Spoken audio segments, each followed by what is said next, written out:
necesitan conocer el formato y los componentes del cual quienes han ido al hospital regional, que creo que somos la mayoría de docentes, verán que tenemos adecuado la historia clínica perinatal en el Hospital Belén. La verdad no sé, no he tenido la oportunidad de ir, pero me imagino que deben tener algunos datos de una historia clínica realizada. En la Mercedes también tienen otros tipos de historias. El Almanzor también.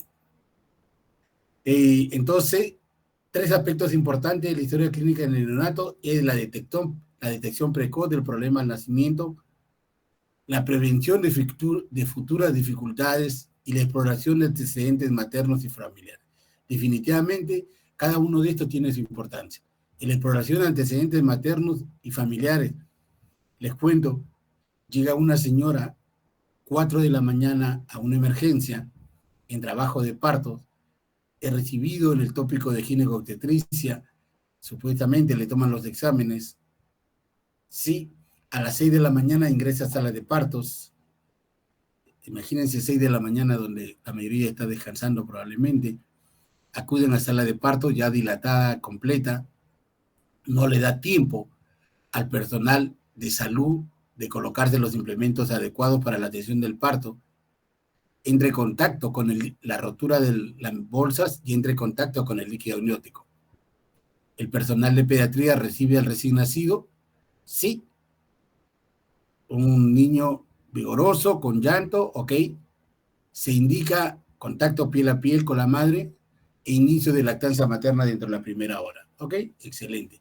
Pasó las 6, 6:30, 7:30, 8 y algo de la mañana, llega el personal del laboratorio como locos, que la prueba que le habían hecho a la señora era VIH positivo.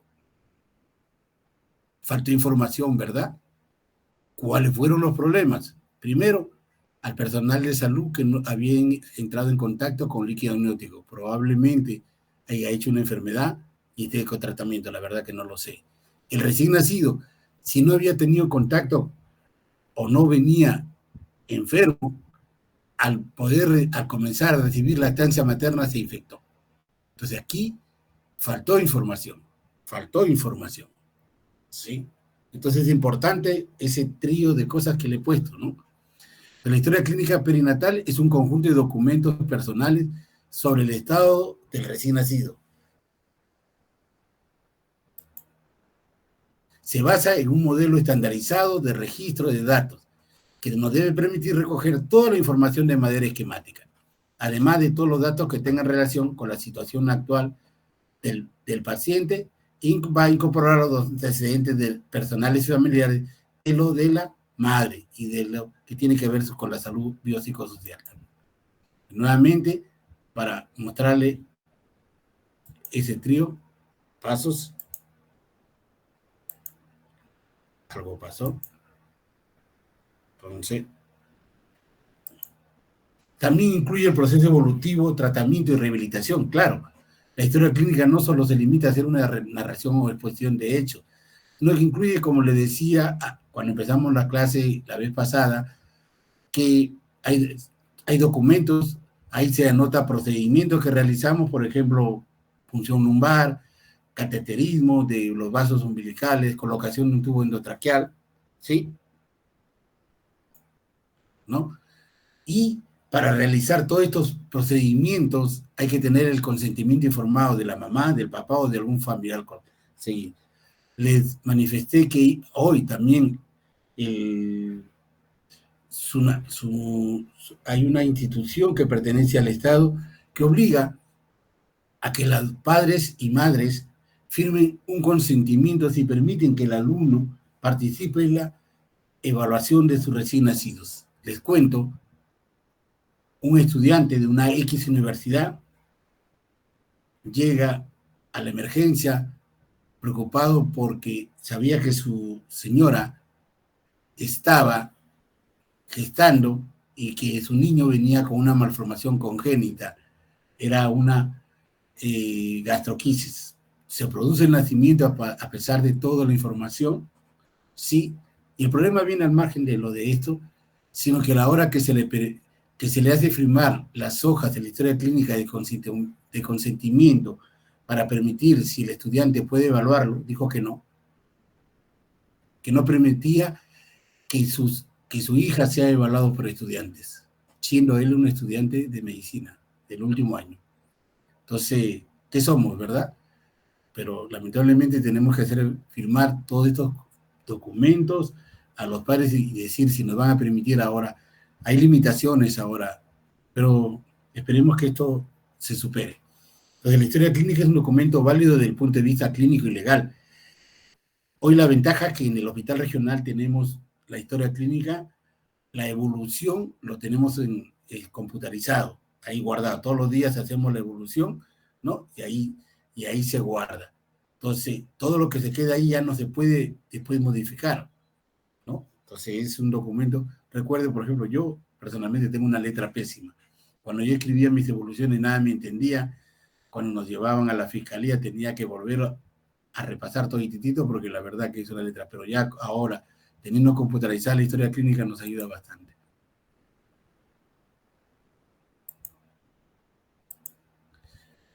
¿Cuáles son la estructura ya en sí de la historia clínica del neonato? Primero, una ficha identificada, donde vamos a identificarlo a través del nombre. Algunos padres ya tienen, cuando van a hacer su bebé, el nombre, otros no, le ponemos RN. La edad, género, fecha de nacimiento, número de afiliación. Entonces, la primera parte de la historia es la ficha de identificación, la anamnesis y la segunda, la exploración, que es el examen físico, y exámenes complementarios, donde viene las pruebas, exámenes, viene la parte después de la evolución diaria y de la epicrisis al final de. Entonces, en la anamnesis, la información surgida de la entrevista proporcionada por la madre del recién nacido, ¿sí? Una vez que ya conversamos con la madre, vamos hacia el examen físico y hacemos inspección, palpación. No hacemos en el recién nacido percusión. Disculpen que lo he puesto ahí, pero es para hacer, inspeccionamos, palpamos y ocultamos, mas no percutimos, porque tendríamos que percutir, por ejemplo, el tamaño del hígado, que lo podemos hacer a otras edades, pero en el recién nacido provocaríamos dolor, no hacemos. O sea, de esto, si yo le hago la pregunta, a la exploración física del recién nacido, ¿cuál es el elemento que no debe realizarse? Entonces dirán en la percusión. ¿Ya? Y los estudios complementarios, pues toditos los exámenes que debemos pedir. Los componentes de la historia clínica nuevamente, datos de filiación del bebé, historia materna, historia prenatal, historia del nacimiento, historia neonatal y los problemas personales. Con esto ya hablamos de la historia orientada al problema. Aquí, esta es la famosa hoja perinatal. Esta hoja perinatal que yo le decía al inicio, ¿no? La madre, cuando acude a su centro de salud por sospecha de embarazo y ellos comienzan a su control, a ellos le dan este tipo de carnet. Es la historia clínica perinatal de la madre, como acá van a ver, está en colores, los de colores amarillos significa que hay un problema. Por ejemplo, ya vemos acá, y ustedes lo ven bien, en la fecha de nacimiento, la edad, si es menor de 16 años o mayor de 40. Esos son datos, ¿no? La raza, ¿no? Si lee o escribe, los estudios, el estado civil, casado, divorciado, ¿no? Dirán, pero ¿cómo divorciado? Pues del otro. Bueno, de ahí viene, la segunda parte viene lo que es los antecedentes. Tenemos que hablar antecedentes familiares, por ejemplo, tuberculosis en la familia, ¿sí? Y en el que la señora embarazada ha tenido contacto. Entonces, ¿verdad? Familiares, personales, TB, ¿no? Algunos procesos de enfermedades, preeclampsias, ¿sí? Cirugías. Entonces, es importante obtener todos esos datos. En la parte obstétrica, vamos a ver cuántas gestaciones previas ha tenido, cuántos abortos, han sido de estas gestaciones, cuántos han sido vaginales, cuántos han sido de este parto, cuántos han sido vaginales, cuántos han sido cesáreas, cuántos de estos ha tenido en relación al peso, cuántos de estos que han nacido están vivos, cuántos han muerto. ¿Sí? Entonces, esto es importante. También verán acá en la historia perinatal, nos interesa el periodo intergenésico. por ejemplo, más allá de los 2 años, 2 o 3 años no tenemos problema. Pero imagínense, una señora está dando de lactar 10 meses y ya está nuevamente embarazada. Importante entonces conocer el fin del embarazo anterior. Ese se llama periodo intergenésico. Si el embarazo planeado, a la actualidad creo que nadie planea, ¿no? Y si ha utilizado algún método de anticonceptivo, es importante para la parte ginecológica, no más que para nosotros. Y pues viene la parte, usted como ve, te digo, nos da la información completa, pero que generalmente lo llena obstetricia y simplemente nosotros trasladamos los datos. La gestación, cuánto pesó, porque necesita saber, por ejemplo, cuántos kilos de peso ha ganado durante el embarazo. La talla, ¿por qué es importante la talla? Imagínense la talla promedio peruano, los peruanos somos bajos, ¿verdad? Imagínense una gestante de 1,40 m que está teniendo un embarazo que está yendo muy bien y al control probable un feto grande. ¿Podrá salir por esa cavidad pélvica? No, ¿verdad? Va a terminar por cesárea. Entonces, importante la cesárea. La talla. Acá, importante es la fecha de la última regla y la fecha probable de parto. La fecha de la última regla tiene validez siempre y cuando sea regular. Una mujer que todos los 28 de cada mes regla, sí, importante, ya sabes, si queda un mes, 2 meses, tiene que sospechar que ha tenido relaciones, que probablemente, pero una persona que es irregular, la fecha de última regla no vale para la edad gestacional. Ahí viene el otro cuadro, que es la ecografía, que sí, pero que tiene validez solamente el primer trimestre. Las del segundo y tercera puede ser para otras situaciones, pero para la edad gestacional es la del primer trimestre. Después tenemos, ya si ha habido movimientos ya, fetales, pero eso es más obstétrico, ¿no? ¿Verdad? Si fuma, si toma alcohol, si tiene drogas, si ha recibido vacunas, y dentro de esas la antitetánica, bueno, aunque hace muchísimos años ya no se ve tétano, pero debe recibir la madre la vacuna de la rubiola, recuerden que produce un síndrome. Si una madre que está gestando en el primer trimestre es contagiada por rubiola y nunca le dio, caray, ese niño es mejor, sale con múltiples problemas.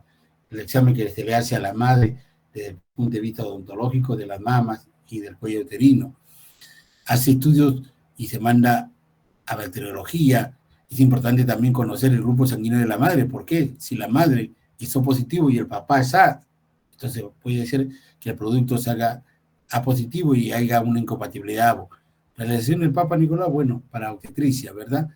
VIH, VDRL. Ustedes verán que tenemos, no solamente hay peruanos, y hay otras personas que conviven con nosotros actualmente en el Perú, y ha habido incremento de enfermedades venéreas, dentro de ese la sífilis y del VIH. Entonces, tener importante, si le han hecho estudios, y la persona que yo le manifesté al inicio, ¿no? La señora no decía que ya tenía diagnóstico de VIH. Control de hemoglobina, definitivamente, el hematocrito. Si ha recibido o no ácido fólico, está en relación el ácido fólico por las malformaciones neural, del tubo neural, ¿verdad? Pronto creo que ya están tratándose de que se va a implementar lo que es en relación al estreptococo, pero básicamente es vacuna, porque aquí en el Perú nosotros no hacemos el estudio o el despistaje del estreptococo de las mujeres, pero debería hacerse en otros lugares, en otros países de la región de Latinoamérica, sí lo hacen, pero están estudiando vacunas, ojalá que por lo menos ya pues haya vacuna y se evite, ¿no? Y viene acá todito la información de los controles, el tamaño de altura uterina, que de alguna forma nos va a nosotros ayudar en algún momento. Entonces, cuando hablamos de la historia materna, nuevamente la dirección, hay que preguntar todos los factores que afectan al recién nacido, edad de la madre, ya le decía 16 y 42, ¿no? Importante, ¿por qué? Bueno, antes se hablaba de las trisomías, pero las trisomías hoy en día se reconoce que pueden presentarse en cualquier momento, en cualquier edad me refiero, desde una madre con 15 y 16 años hasta una madre con 40, una madre de 25 o de 28, o sea, no necesariamente ahora hay que pensar, madre dañosa, síndrome de Down, no, porque hay parejas jóvenes en las cuales también da. Le hablaba de las gestaciones, de las paragestaciones, ¿no? Importante, el grupo sanguíneo, todo lo que hemos visto. Entonces, seguimos, ¿no?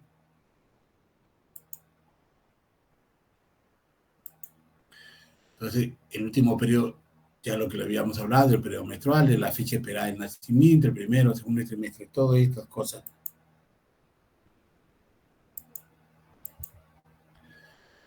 Entonces, cuando vamos, una vez que ya se ha producido el nacimiento del recién nacido, hay que identificar al recién nacido. Ojalá tenga la oportunidad de ver nacer un recién nacido y que cuando usted lo recibe, una vez que se ha hecho todo, debe identificarte al recién nacido poniendo un brazalete en la mano para evitar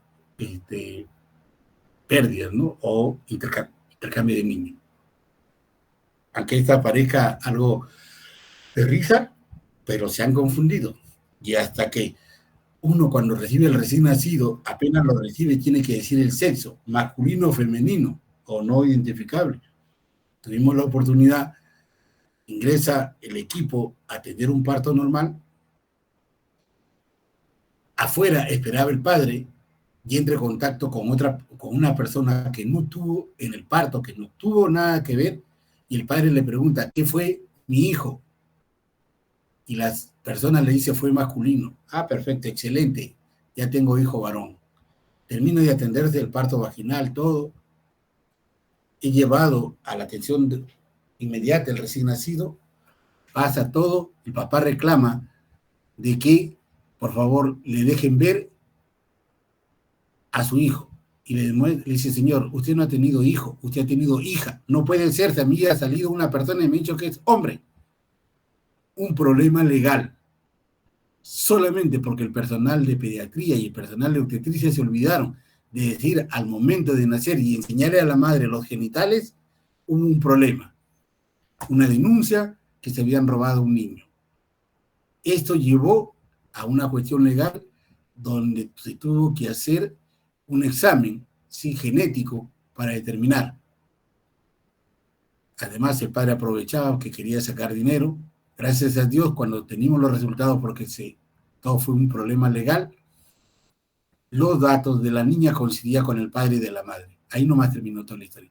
Pero miren, lo importante de dar buena información. Por eso, algún día que tenga contacto de saber que un niño en un establecimiento, ahora que ya hay internos en los hospitales, como dice, hay que cantar el sexo, hombre, mujer, punto. Con eso nos libramos.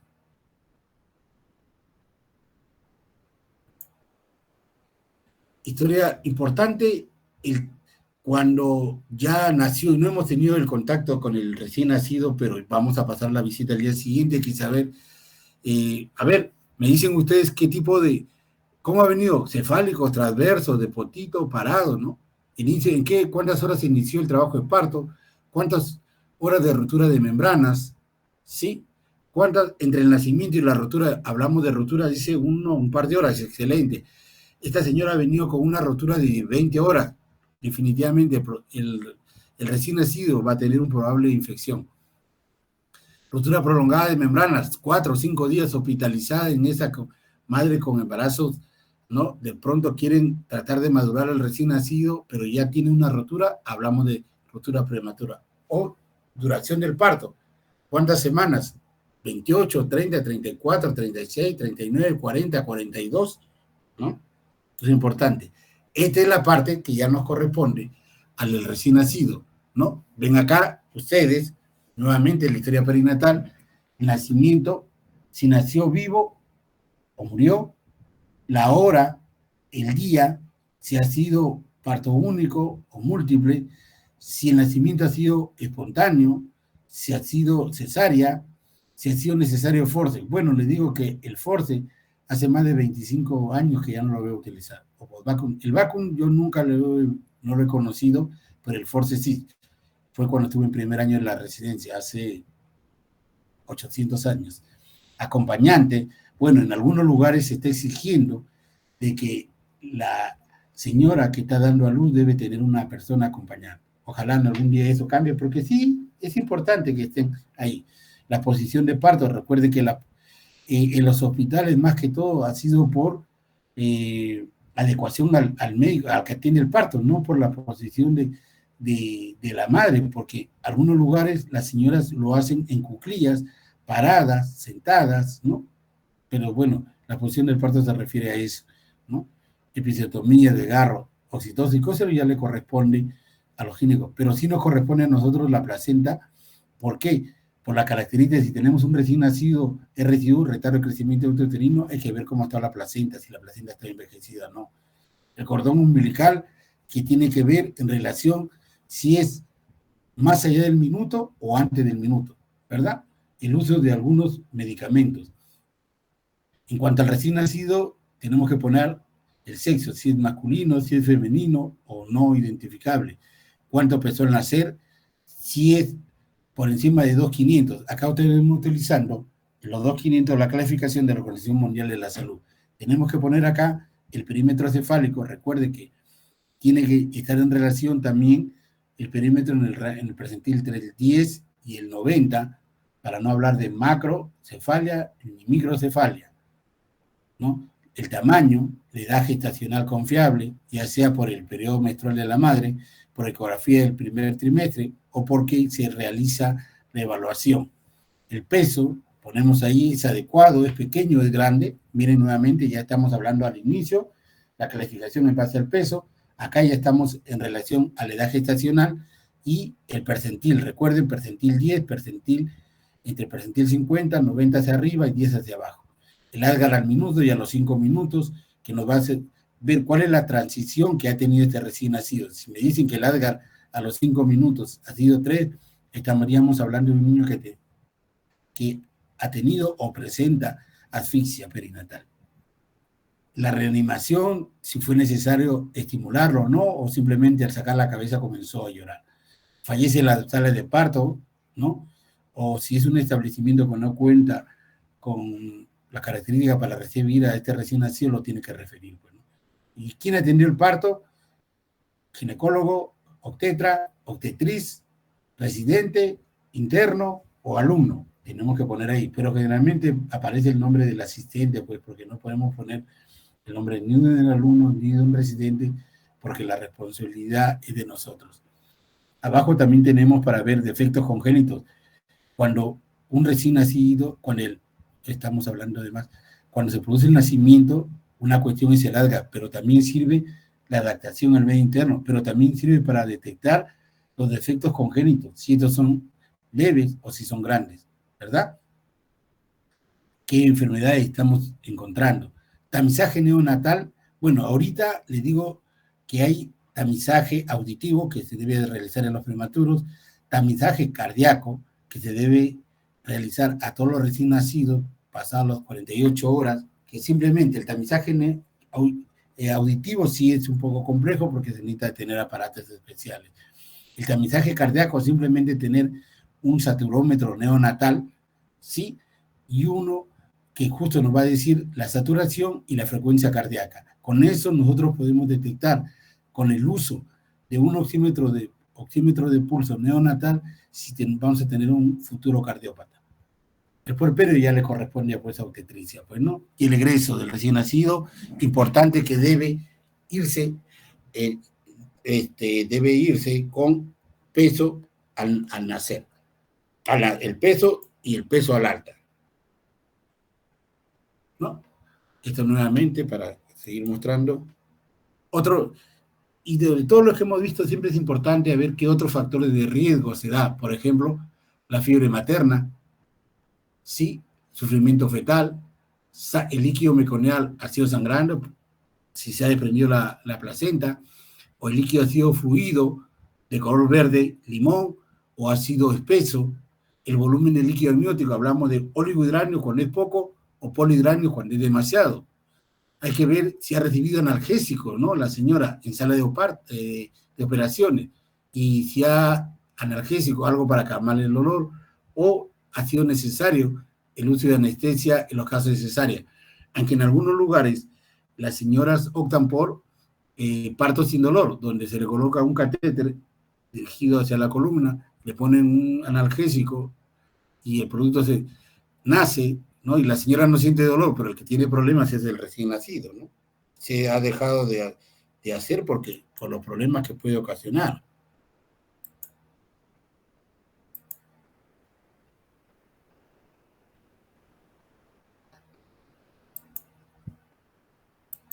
Hola, hola, hola.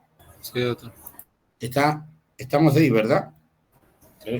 Parece que algo ha sucedido, algo pasó. Allá. Otros factores de riesgo tenemos el tipo de parto, si ha sido vaginal, si ha sido cesárea, con las indicaciones, si ha habido instrumentación, ¿no? La hora del parto, el llanto, las complicaciones, asfixia, trauma. Yo no he estado en el hospital, pero me parece que hace más o menos ha habido un trauma obstétrico que los padres han presentado una queja. El problema del prolapso del cordón, eventos postnatales, historia de la alimentación que leche ha recibido, alimentación, pase. Cuando vamos a dar de alta el recién nacido, por lo menos, se debe ir con una orina y unas heces que haya realizado. Seguimos ya viendo acá qué métodos vamos a utilizar para poder evaluar al recién nacido y hacer la clasificación del recién nacido. Yo creo que hay una clase exclusivamente de examen físico que no lo voy a hacer, pero vamos a hacer algunas cosas que es importante que ustedes conozcan en la historia clínica. En la parte somatométrica, cuando el niño nace, debe pesarse una báscula que esté compensada, un tallímetro. Ustedes van a ver en los hospitales agarramos centímetros y me parece que eso no es la medida adecuada. Debería un infantómetro donde pongamos al recién nacido y podamos tallarlo adecuadamente. Y la cinta métrica para el perímetro cefálico. ¿Qué utilizar para hallar la edad gestacional? ¿Qué tabla utilizar para los pesos y percentiles? Sí, para hallar la edad gestacional podemos utilizar dos métodos, uno es el método Capurro y el otro es el método de Palar. Acá tienen ustedes, este es el método de Capurro, ¿no? Que tiene 1, 2, 3, 4, 5 parámetros. Yo les aconsejo que puedan tenerlo y mándenlo bueno, no necesariamente todos van a ser pediatras, pero a quien le guste y se inclina por la pediatría, sáquele foto, enmíquelo y cárguelo, porque una de las formas de aprender a, a determinar la edad gestacional es con esto. No crean que esto ya lo sabemos nosotros de memoria, ¿no? Siempre tenemos que estar viendo. Miren la forma de la oreja, cada uno con un valor, 0, 8, 16, 24. Miren, para que ustedes vean los gráficos. En cuanto a la glándula mamaria, el tamaño también, 0, 5, 10, 15. La formación del pezón, sí, ¿no? O sea, se refiere a la edad que tiene valores. La textura de la piel, por ejemplo, el prematuro, es como una gelatina rosadita y se ve los vasos. Y ahí, conforme va aumentando la edad gestacional, definitivamente hay la presencia de grieta. En relación a los pliegues plantares, miren, 0 porque no se nota nada, 5 porque se insinúa, 10 porque ya hay en el tercio anterior, ¿no? Entonces, todos estos parámetros hacemos una suma. ¿Cómo llamo la edad gestacional por el método Capurro? Es que hay una constante ya. Algunos me dirán, pero he visto en algunas biografías 204 o 207, pero la mayoría utiliza 204, la sumatoria de todos los parámetros que ustedes han hecho, y eso lo dividen entre 7 y nos da los días y calculamos las semanas. Capurro tiene un margen de error de más allá 18 días como menos 18 días. Entonces, más o menos serían 2 a 3 semanas más o menos de margen de error. Sin embargo, es utilizado y bastante, ¿no? Por lo menos nosotros utilizamos porque nos facilita la cosa y más o menos está relacionado, ¿no? Si puede haber, en algunos casos, probablemente los RSIU, probablemente este margen de error. Una pregunta de examen es si el capurro, ¿desde qué edad gestacional podemos utilizarlo? Como ven, dice algunos de entre las 29 y 42 semanas, otros dicen por encima de la pregunta es, por encima de las 30 semanas puede utilizar el capurro. Y cuando yo quiero evaluar a otro recién nacido, viene otro método, que es el método de Valar. Este es el test de Valar modificado, que se utiliza para los recién nacidos muy prematuros, ¿no? Yo generalmente he dicho que nuestro medio, generalmente por encima de 26, ¿no? Antes se nos van a morir, ¿no? Hasta las 44 semanas. Tiene parámetros somáticos y tienen parámetros neurológicos, ¿no? Lo podemos hacer o aplicar generalmente, se aplica a pasar las 24 horas hasta que se adapte el recién nacido, porque tienes un prematuro que tiene ventilador mecánico, no vas a tratar de aplicar pues el VALAR inmediatamente. Mejor primero estabilízalo. Pero según la bibliografía dice que puede hacerse hasta el cuarto día de vida.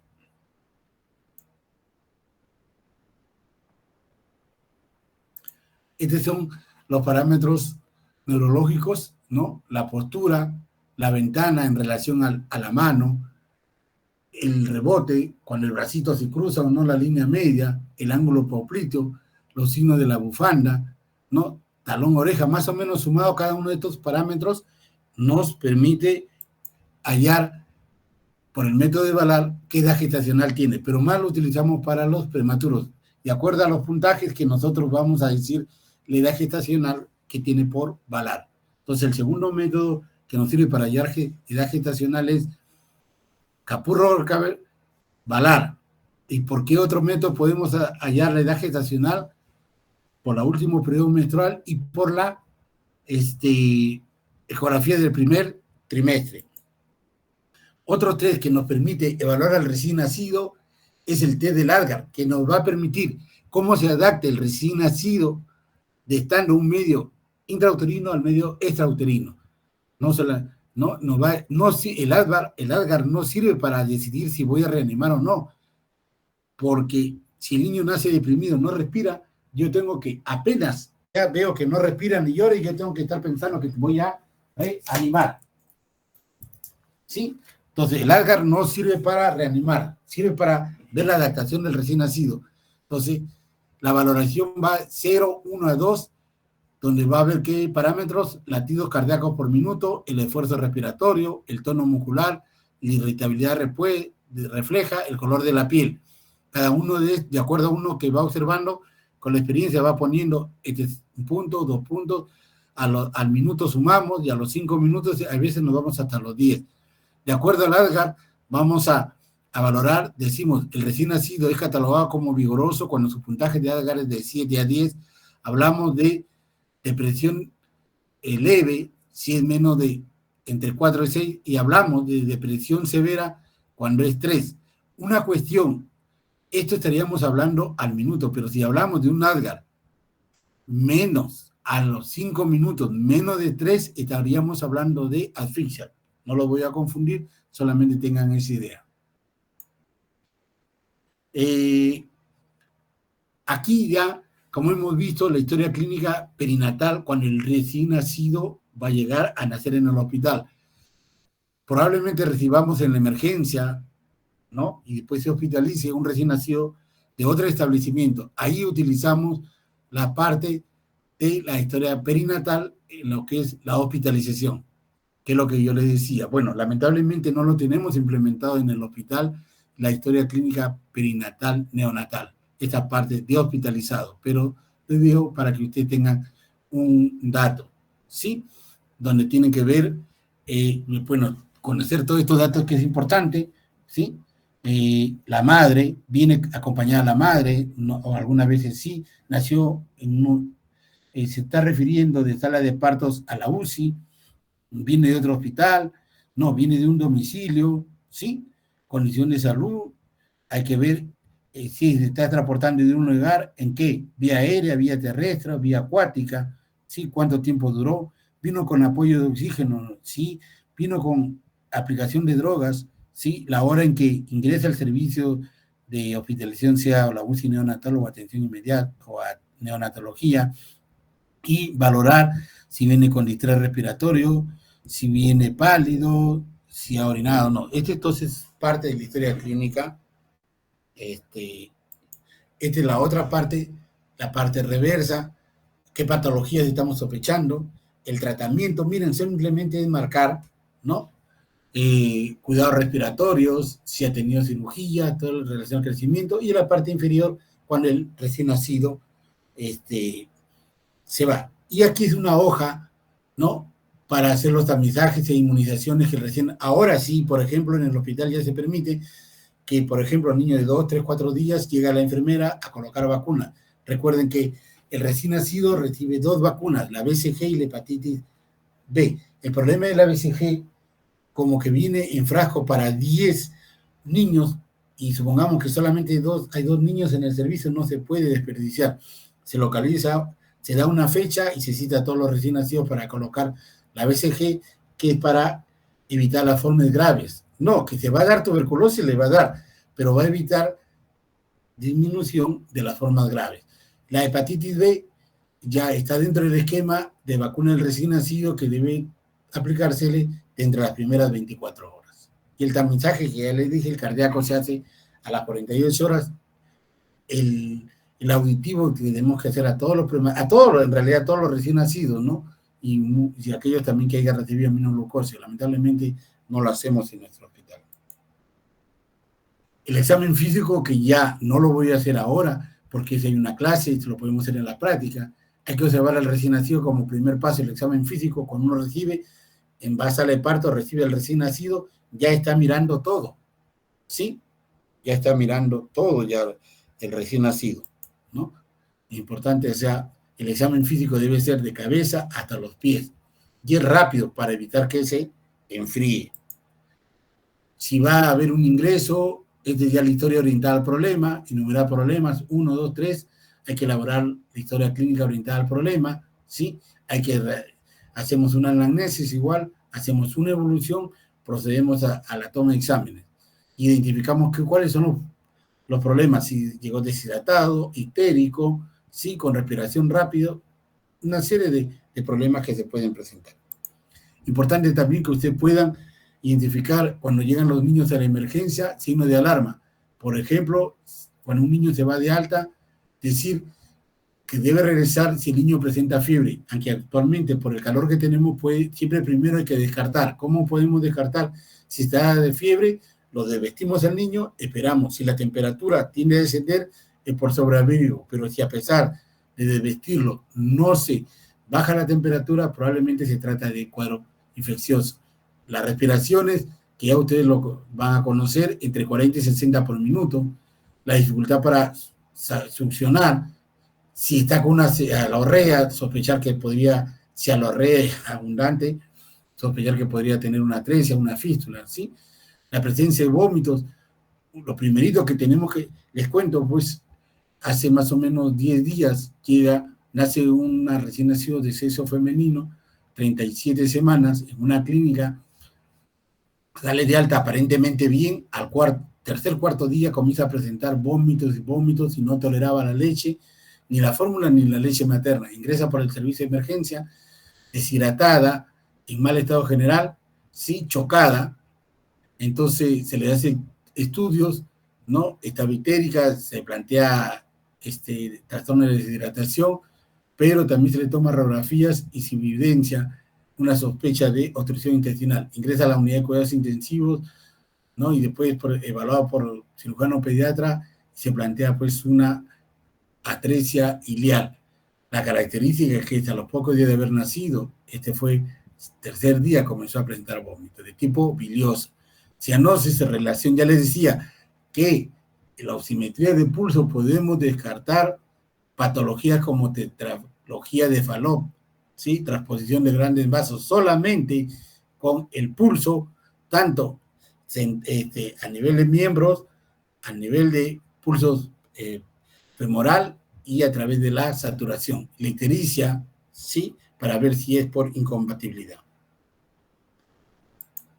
Yo creo que finalmente es lo que le quería mostrar de que la historia clínica. Bueno, he tenido la suerte de que he encontrado un librito, ojalá puedan encontrarlo, no sé si lo he puesto acá, es el manual práctico de historia clínica pediátrica, porque contiene la historia clínica, búsquenlo, está en México, está en el internet, es bajable, es del año 2021 o 2022, y tiene la historia clínica en todas las etapas. Ahí me ha servido bastante. Bueno, he concluido la clase. ¿Sí? ¿Tendrán alguna pregunta que quieran realizarme? Hola. Hola, hola. Hola. Hola. Doctor, en las rotaciones se podría usar entonces la imagen de Capurro. Claro. Llévenlo ustedes su tablita, porque les van a pedir, por ejemplo, yo insisto bastante en mis alumnos que aprendan bien a evaluar la edad gestacional. Entonces, Lo otro, o sea, van a decir, ya, a ver, evalúa a este niño y ponme el nombre. O sea, cuando yo les digo, se refiere a que si se trata de una asignación a término, pretérmino, sí, o postérmino. Si es adecuado, o es pequeño o grande para la edad gestacional. Si es normal, si es macrosómico o es muy bajo peso. Importante es tener la tabla de Capurro y lo otro, la tabla de Fenton y si pueden el Intergrop. Con eso, si pueden bajarlo y tenerlo a la mano, esa ayuda es importante para que cuando se vayan las prácticas, ustedes puedan tener personalmente. Voy a tratar de, con mi grupo, de mostrarles y darles para que le puedan fotocopiar. ¿Ya? ¿Alguna otra cosita? ¿Hola? ¿Hola? ¿Hola? Sí, lo Juan escuchamos. Carlos.